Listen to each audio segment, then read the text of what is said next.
It's Friday night, it's almost live, and it's right up a big tower in London's Westminster. It's Sam Delaney's News Thing. Oh, fresh meat. It's Jamie East. Is his mouth as fast as his feet? It's James Jordan. And look who it is, Felicity Ward. You've got some nerve showing your face around here again. Coming up tonight, the Oscars? The racists, more like. Anyone for tennis? You bet I am. And our special guest, Damian McBride. For 9 years, he was Gordon Brown's right hand. Does that mean what I think it does? Oh, I hope so.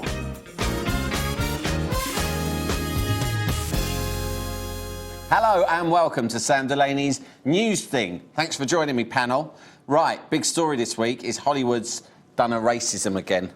For the second year running, the Academy has nominated no black actors in any of the leading categories. Mind you, most of the Academy members think 12 Years a Slave is the contract they forced their Mexican cleaners to sign. Personally, I gave up on the Oscars the moment Driving Miss Daisy beat Tango and Cash for Best Movie years ago. It was at that moment I realised that Hollywood only gave prizes to black people when they play some lickspittle to whitey. And let's get it right. That's exactly what Morgan Freeman was in that film. A car slave to that daft old racist cow. Oh yeah, she might have indulged his rambling homespun wisdom from the comfort of the back seat of the motor, but it'd be a different story altogether if she caught him trying to use the inside loo. Gone with the Wind, The Help, even when Whoopi Goldberg got an Oscar for Ghost, she was playing an interpreter who had been enslaved by the spirit community, who are, of course, notoriously white. But films with powerful black characters, they don't like that, do they? Last year it was Selma, this year is Straight Outta Compton, both great movies, both with a black cast, both ignored. They don't seem able to nominate a black person in a positive role. Listen, the racist Oscars are just a dumb irrelevance anyway. The point is, it's an in-house prize for a bunch of unimaginative, mindless drips. A film competition run by and aimed at thickos who buy most of their DVDs at the checkout at Sainsbury's. The Academy is basically like a shit provincial golf club. Yeah, they say they let everyone in, but you try turning up in your denim cut-offs with your new bird LaQuisha on your arm, and you won't even make it to the second hole. And she'll be furious with you. Of course, they're all scared of black people, just like they're scared of women. I mean, look at the trophy itself. It's a big gold man. Wouldn't that trophy look a lot better with a lovely pair of big black tits on it? But no matter how many sketches of my designs I send them, they never bother getting back to me. Why? Because racism and sexism, that's why.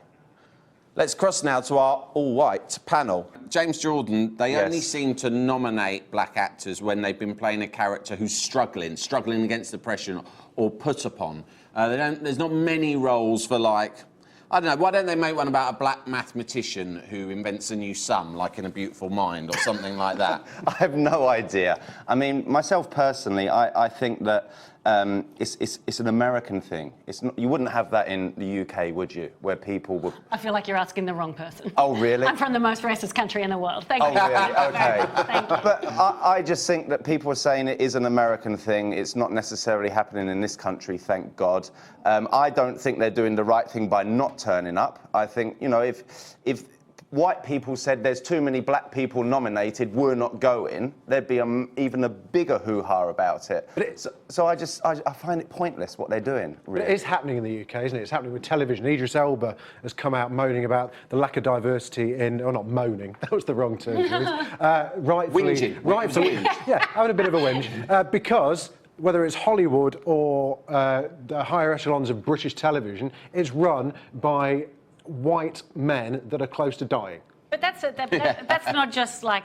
So it's a generational thing. It's you know, the Oscars is a committee of 6,000 people who... 13,000. 13,000 people who treat it like a kind of exclusive Netflix. They only do it to get the films on DVD before everybody else. Yeah, that's extreme. Is it 5% of the committee end up voting? Is there a possibility that they don't deserve the Oscars or the nomination? Is there that possibility? Just putting that out there? Well, I don't know. I feel like that argument has been like, that one's really been explored, like for, I don't know, let's say centuries. Where they're like, oh, are the white people really racist? Let's just assume they are. Yeah. if we're going to break racial boundaries, Okay, cool. don't we need more black actors in classic roles? For instance, James, why hasn't there been a black Bond? Exactly, why not? I don't know. Let's have a black Bond. Why hasn't there? Halle Berry's been in Bonds. Yeah, but she wasn't was fantastic. James Bond. And she wasn't. And that, isn't that racist? And why Is it racist? Is it racist, though, not to have a black James Bond? Why hasn't there been a black Poirot? Why hasn't there been a black Doctor Who? I don't know. But what I'm saying is, but you can see the point. Okay, though. but then you could say, okay, why hasn't there not been a gay Bond? It's homophobic not to have a gay Bond. Well, Let's have a gay Bond. Otherwise, it's homophobic. Or a white chap. Where do you stop? Do you know what I mean? Why don't we have a female Bond? Oh, because it's sexist. It's like you can go on and on and on. I don't think necessarily racism. I get bored of this whole sexism, racism, homophobia. Is that because you're a white man, though? Like, I don't want to be... No, well, exactly. The white straight man is probably the most hated person in this country or in the world at the moment. But what I'm saying is, no, it's not about. But I'm not racist. I'm not homophobic. I'm not sexist. But it's like whatever our opinion is, people go, oh, that's because you're a white man. Which I think is that's kind of because unfair as well. we're in the most comfortable genre of humanity, surely. Yeah, but why should we be punished because of that? How are you getting punished? You have everything. Oh. You have everything. Really? Yeah. James, here's one for you, because you've obviously got a few fruity opinions on this sort of stuff. Why hasn't there been a black lassie? There's a ton of black dogs out there. Absolutely. Why haven't any of them been cast as lassie? Because the world is run by white men. And white dogs. Correct. Thanks, panel. So from an entertainment business dominated by rich white men, let's move on to something completely different. Tennis. Turns out they've all been taking backhanders. And who better to find out about compromising one's principles for money than Bobby Mair? No, seriously, he once sucked off a tramp in a Harvester toilet for 50 quid while I filmed it on my phone. This week, cheating in sports. Fuck you! Match fixing is a part of our proud heritage. Jesus threw the AD 33 crucifixion challenge, even though he had superpowers and could kill the Romans with his fucking mind lasers. So I was surprised this week to see that so many people were outraged when they learned that the most sacred game of tennis was not immune to dodgy dealings. You fucking phonies! It has been alleged that some of the highest ranked players in the world have thrown games for cash. But, as this shocking footage shows, some will go too far to make it look convincing.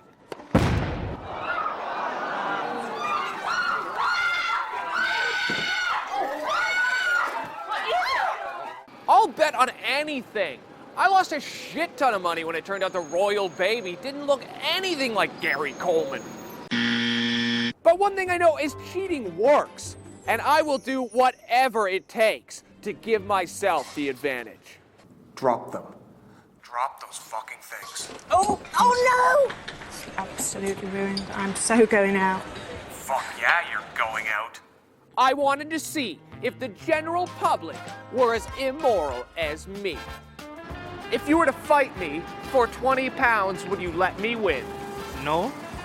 I am very strong and I know martial arts. Exactly. And I know how to headbutt and also I thumb eyes. That is my move. Would you intentionally lose at Monopoly for a hand job?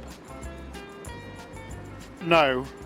Would you flick 10 strangers' nipples if it meant you never again had to pay taxes? Yes, I would. Of course.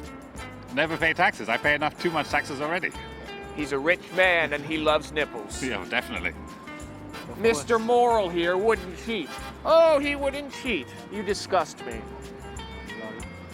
You think Venus is throwing her matches. We don't know who it is, but she thinks it's Venus Williams. Oh, My girlfriend cried. Oh dear. She's a pussy. It's been said and it can't be unsaid. 10,000. No. 20,000. 100,000. You're not worth it. A scandal brings any sport to life. Lance Armstrong faked cancer, and now cycling has never been so popular. Let's hope these unnamed players can do the same for tennis. because this is the most interesting thing to happen in tennis since I realize I can masturbate successfully to the sound of women playing it.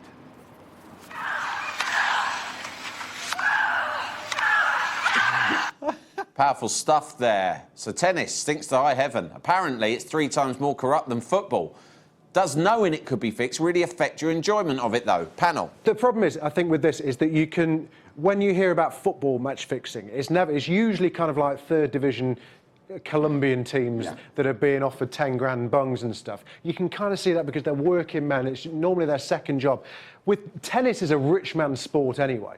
There are very few rags to riches stories of tennis. It's a privileged It's not a working sport class anyway. game, is it? Bribing Djokovic 10 years ago with $200,000, it probably wasn't even going to touch the sides. Yeah. He'd have done it for 2 million. Do you I'm think- going on record Listen, saying if he I- would have done it for 2 million quid, If I for a was fact. a fixer, tennis would be low down my list Yeah. of things. It would be like Formula One. You're not going to try and fix that, are you? Curling. Do you know, I reckon we could figure out who it is, though, because there's 8 players that are in the Australian Open. Let's name them now. Well, apparently BBC and BuzzFeed, the very credible journalists at BuzzFeed, they have the names. Apparently. I'm going for Bjorn Borg.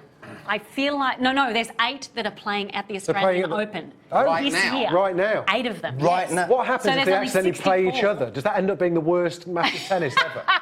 Just, Are they just kind of missing the 2 ball? hours of them going, oh, my knee. Looking at each other in the Oh, eye going, I've got something." 100 grand, I've got 120 grand. Just keep fluffing Just it a all. lot of eyes going- The audience are going, we've been here 9 hours now. Someone's got to lose eventually. Do you know what? I saw the women's final of the Australian Open maybe 3 years ago. Cash changing hands? It was over in like 45 minutes. Yeah. And that has got me thinking. I'm like, all right. Bit You'd make a open bit and of a shut. game of it, though, wouldn't you? If you was going to fix it. Who would you say would- Maybe they're not so bright. Really?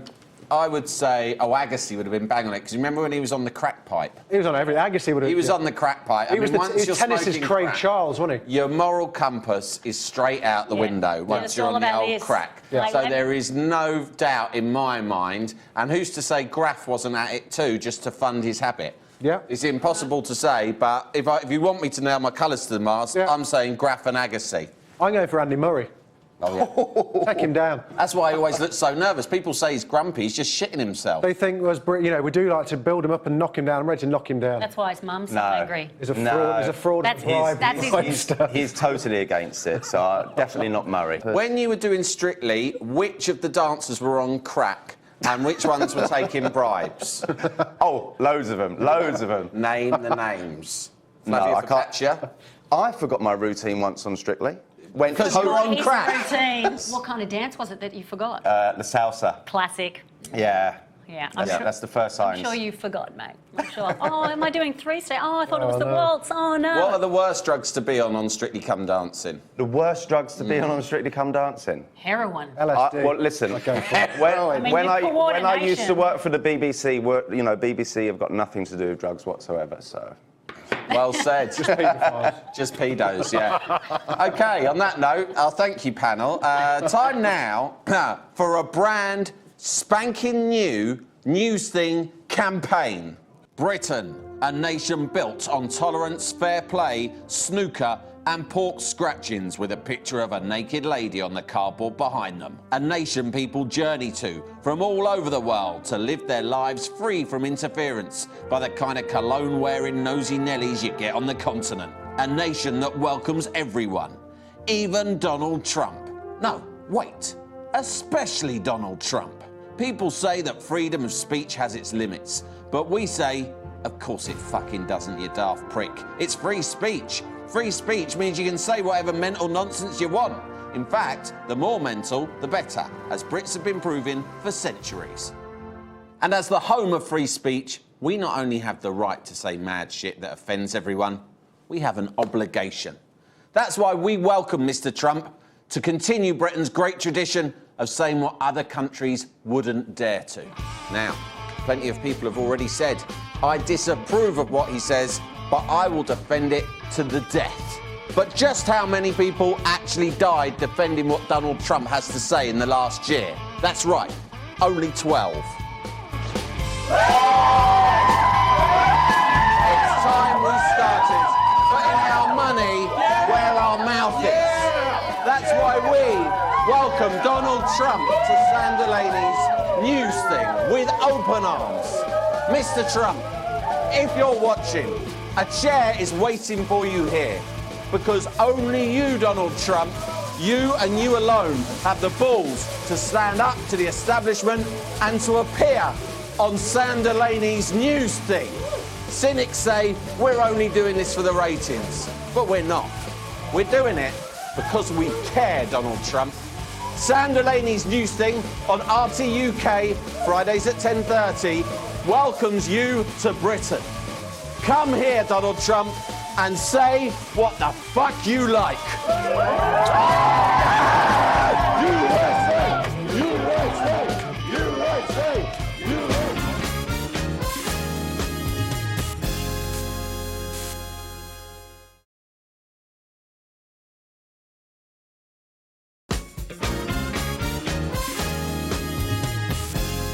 Welcome back. Now, did you see Jihadis Next Door this week on the telly? If you missed it, basically it was a show on Channel 4 about a load of blokes radicalised to fuck and hell-bent on a bit of the old jihad here in the UK. They followed them around for a year, seeing what they got up to with their insidious campaign of evil.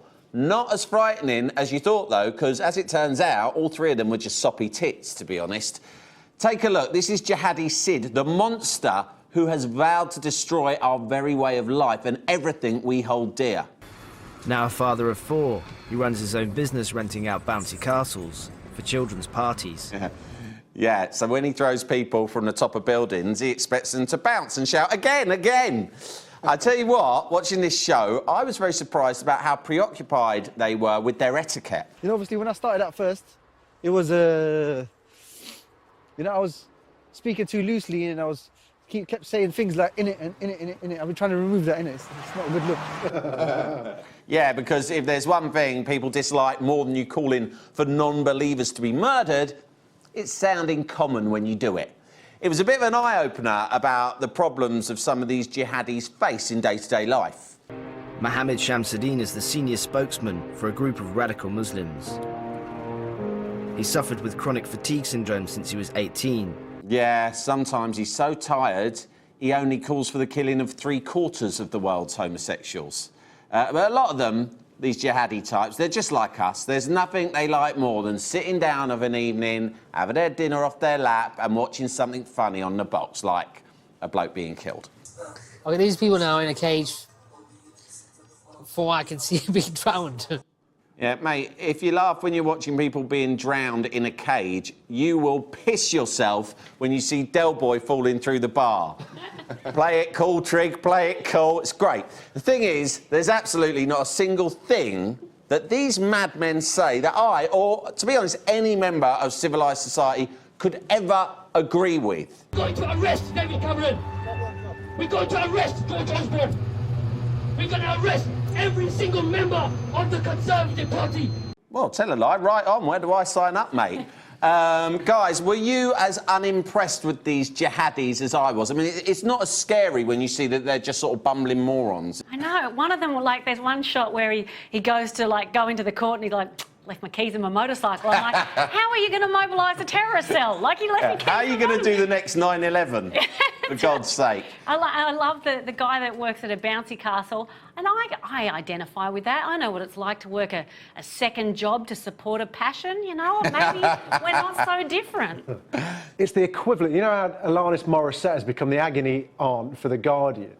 And it's like, which is youth hostling with Chris Eubank. It's just absurd becomes reality. This is Four Lions in real form. I found it funny, but also I would rather, if I had the choice between jihadists, I'd rather an intelligent, sinister one rather than bumbling twats like those guys, because at least you can have potentially a conversation with intelligence. Well, you knew where you were with old Abu Hamza. You know, I mean, we look back then, at the time, we thought, oh, he's terrible, get shot of him. But now you look back and you think, well, careful what you wish for, because at least he had a hook hand. He had all the chat. I mean, he knew his onions when it came to jihad, and he had the eye patch. So these guys, it's like giving kids a can of petrol and matches, isn't it? Yeah. It's inevitably going to go off at some point. Well, that's the thing. If you've got smart terrorists, you're probably going to die. But if you've got dumb terrorists, you're just going to get really badly hurt. Yeah. Like you'll be awake for all of it, going, most of my skin is on fire. Thanks, guys. OK, time now for this week's very special studio guest. 6 years in the heart of government. Special advisor to Gordon Brown. Blew the whistle on Labour in his best-selling memoir. Predicted a total economic meltdown. Reckons that David Cameron really did put his knob in that pig. It's Damian McBride. Yes, it's Damian McBride. Thank you ever so much for joining us, Damian. It's great to have you here in the studio. Now, let's start the way I like to start with all my guests, reading a stupid tweet that they wrote some months ago. This was from August last year when you wrote, advice on the looming crash. Number 1, get hard cash in a safe place now. Don't assume banks and cash points will be open or bank cards will work. Number 2, do you have enough bottled water, tinned goods and other essentials at home to live a month indoors? If not, get shopping. Bit balmy, innit? Were you pissed or what? I was worried. I tell you what, and I'll tell you what. You know, it's a timely time to talk about it because it looks again like things are getting that way. I'll tell you what. I mean, the crucial thing there was the cash point business, and that's why I said all this. It's because I was there in 2008, 2009, on the day that we did the bank bailout, and Gordon Brown got me in. Not normally a man to be sort of alarmist or flurried, and he said, "We've got a problem here. If the banks stop working tomorrow, the cash points won't work. People won't be able to buy things in the stores, and they'll just start breaking windows. They'll just start taking things. We might have to put the army on the streets." And that was how alarmed Gordon Brown was. And that was a fraction of the problem that we've got now. I mean, really a fraction. I think the problem that we've got at the moment is potentially 20 times as worse as we were facing in 2008. I'll be honest, I'm shitting myself now. You've ruffled my feathers. I know what I'm going to do. Didn't they learn any lessons from 2008 and put contingency? So the big lesson they were supposed to learn is that all banks had to keep enough reserves to cover their investments. So banks couldn't be in a position that Lehman Brothers found themselves in where, well, hold on, we've made these trillions of loans, but they're all bad and we can't possibly cover that. The reason those safeguards were put in place is to stop one bank going bad. What happens if all the banks go bad simultaneously? Or what happens if the banks don't trust each other because they don't know which of them have gone bad? You're really upsetting me. What do you reckon Osborne and Cameron are saying to each other now? I think they're crapping themselves. I mean, genuinely. This is genuinely top of their agenda. They're thinking about this morning, noon and night at the moment. I think it is for Osborne. You can see it in Osborne's face at the moment. Look, Osborne stood up literally only 7 weeks ago and said, my economic plan is working. The long-term economic plan is working. And he was forced to stand up the other day because he was late in the game and say, there's this cocktail of economic risks that we've got to be aware of. The reason he's saying that is that some people from the Treasury, the people that used to do my old job, have come in to see him in his office and said, George, we're a bit worried about this, and we think you better get out there and get ahead of the curve on this, because you don't want to look like you were complacent. You don't want to look like you were behind the curve. Yeah, so he trots out the old cocktail of threats, which incidentally was a lovely way of phrasing it. It wasn't it? Yeah. And then he's covered his arse. OK, let's move on to your role as a sort of an arch spin doctor. You wrote an article in The Guardian criticising David Cameron's spin doctors around the time of Piggate for not issuing a sort of a firm denial or saying enough about it. But it's interesting, because that's what you would have done when you were working for Gordon Brown. David Cameron sort of managed to skip past the whole fucking a pig thing, and he remains relatively popular. Perhaps you should have been telling Gordon Brown to fuck more pigs. I don't think it would have gone down well with him. He had very Victorian sensibilities, Gordon Brown. Wasn't very open-minded to those kind of suggestions like Cameron is. No, I once had to tell Gordon Brown. Do you remember after Jackie Smith's husband, or we were told it was his husband, got involved in this porn scandal, where he'd inadvertently downloaded porn and then it had been put onto her parliamentary expenses. I had to go and tell Gordon Brown about that story, and when I said to him, I said, they were down. He had a subscription to Sky, and they were downloading films off Sky. He said, "Sky? does Murdoch know about this? And so I said, well, you know, I said, Gordon, it's those channels that when you go past BBC Scotland 911 on your Sky, you know, it's the porn channels. He went, what's this on Sky?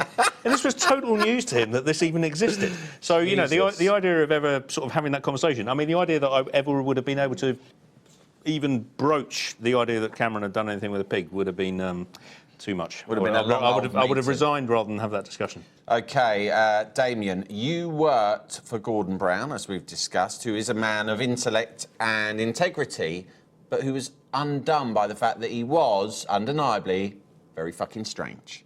OK, so we're going to play a little game now in which I give you a series of everyday scenarios and ask how your former boss could have coped with them. So let's play You're the Gordon Brown. You're the Gordon Brown. OK, so here's scenario one. You're getting off the bus on your way home from a long day at work. You're tired and cold and you just want to get back to your sofa to watch Ice Road Truckers with your wife, Sarah Brown. But as you dismount the bus, some rough-looking teens from the neighbourhood throw a chip at your head and shout out, "Pussy Russ." You're the Gordon Brown, what do you do? This actually happened to me. This actually happened to me when I came out of the Gay Hussar restaurant with Gordon Brown, once when we'd been in there with The Guardian newspaper, and there were some teenagers that saw him coming out and started going up, "It's gay Gordon Brown, it's gay Gordon Brown, he's in a gay bar." And he was literally bundled into his car by these bodyguards, and I was left on the street facing these 5 youths who were saying to me, "And you're his batty boy, you're his batty boy." How do you respond to an accusation like that you are the Prime Minister's batty boy? I told them, fuck off. Right. And then walked up the street. But you know, Gordon Brown's reaction was, "Where's my help? Where's my help?" Yeah, OK. Yeah. To be clear, the Gay Hussar is an upmarket Hungarian restaurant in London, Soho, not a gay bar.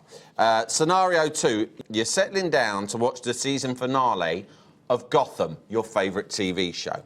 But you're shocked and dismayed to discover that your wife, Sarah Brown, has deleted the series link from the Skybox whilst trying to record Holby. You're the Gordon Brown.